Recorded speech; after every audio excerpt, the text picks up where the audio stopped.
keputusan, kita tidak mau berargumentasi. Pertamina sendiri untuk di Pertamina Baterai Migas akan ada penggantian. Ini, nomor satu kan di bulan Maret ini akan banyak rapat umum pemegang saham. Jadi tentu pergantian nanti komisaris direksi kita sejalankan dengan rapatan tahunan. Ya, kita juga harus menjaga konsistensi dari tentu perusahaan itu masing-masing. Ya, karena masing-masing perusahaan itu juga kan banyak mendapatkan penugasan. Ya, di Bulog kemarin kita sedang fokus serap gabah. Ada pergantian. Nah, tentu dengan kasus yang sedang didalami kejaksaan, kemarin saya meeting sama Pak Kejaksaan, ya Pak JA sebelum ke Magelang jam 11 malam itu, bagaimana tentu kita apresiasi yang dilakukan kejaksaan, kita hormatin. Seperti dulu kita sama-sama kejaksaan, kasus Asabri, Jiwasraya, Garuda, kita berpartisipasi.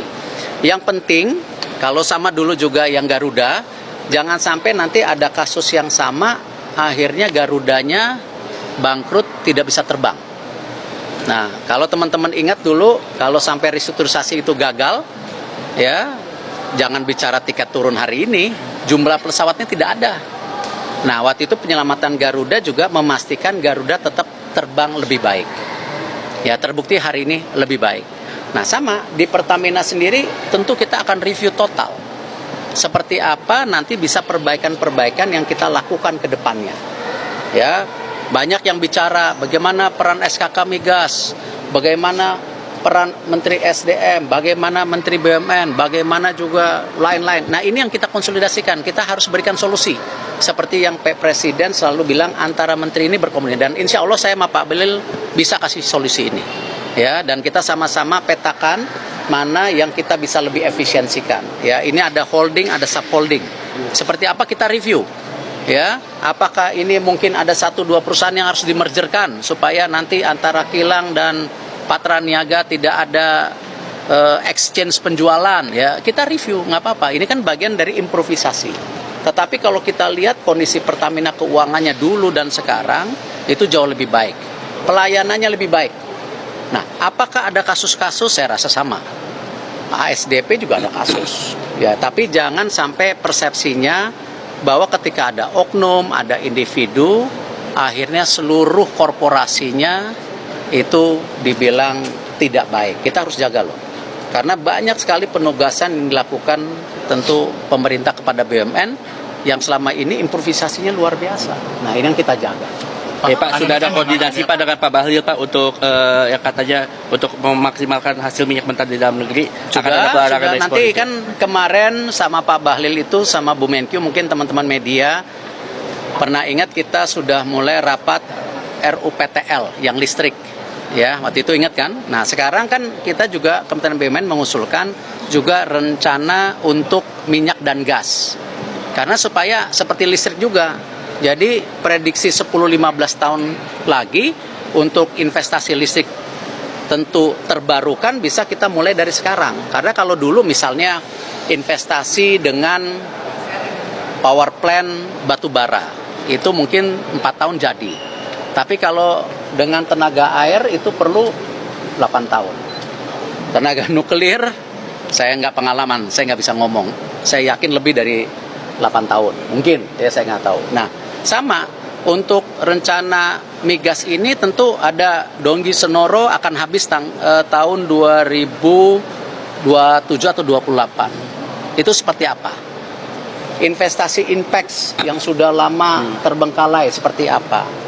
Ya, karena kenapa? Isunya nggak bisa sepotong-potong. Misalnya ini antara gas dan industri seperti apa?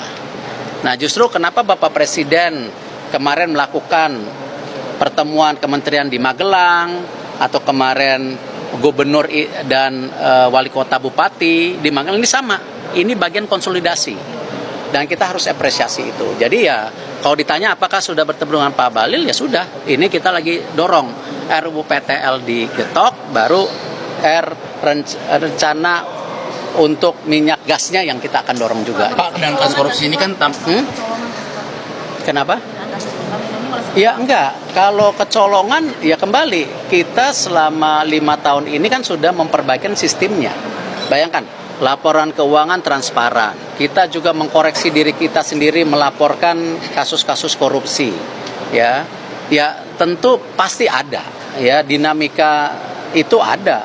ASDP kemarin, ya ada ini, dulu ada juga ya Garuda, ya itu situasi yang justru gini. Jangan justru gara-gara ini kita jadi setback. Justru apa? Apa yang kita lakukan transformasi ini kita harus lebih dorong lagi, apalagi ke depan, ya apalagi ke depan. Antara investasi dan juga operasional, ya dengan ada Danantara, ini kan juga ada peningkatan kualitas investasi.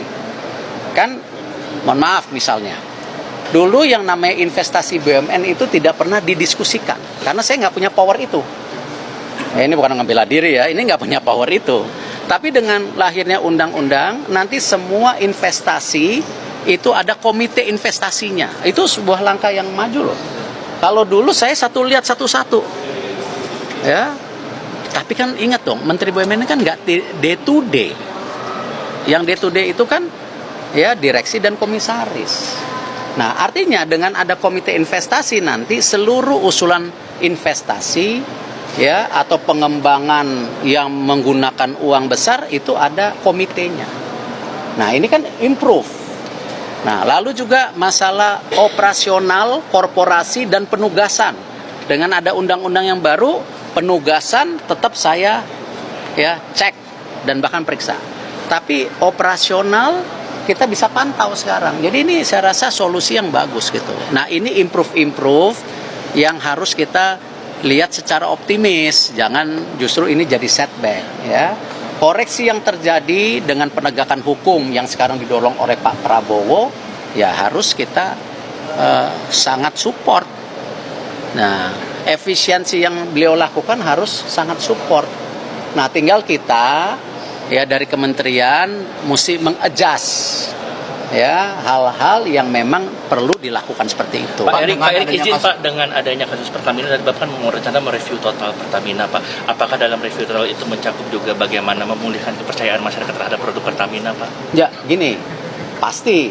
Tapi kan peran Menteri BUMN tidak bisa secara korporasi murni, ya kan? Ya saya sudah lihat bagaimana kemarin saya dan Pak Jaksa Agung, ya silakan Pak Jaksa Agung ditanya, saya rapat jam 11 malam mengenai isu ya apakah ini blending oplosan, kita tidak mau berargumentasi, betul nggak? Tetapi kalau itu ada oplosan di titik tertentu, ya kita tadi sudah dilakukan penindakan. Ini kan dari Bea Cukai kita dari Kejaksaan sedang menggali itu. Apakah blending? Nah, blending ini beda lagi karena ada ya yang namanya blending di industri perminyakan yang selama ini sudah terjadi. Nah, ini mesti dilihat dari kategori yang berbeda. Apakah itu koruptif atau bagian penaikan performance daripada bensin tersebut ya, bukan bensin tersebut gitu ya. Kemarin saya ngelihat salah satu YouTube anak-anak muda mencoba bensin BP, Vivo, Pertamina, Shell yang diisi 7 liter ya, 7 liter. Kok jadi Batak nih, 7 liter. 7 liter ya. Lalu dilihat performance-nya. Oh, BP sekian kilometer, Pertamina sekian kilometer. Nah, itu saya rasa bagus.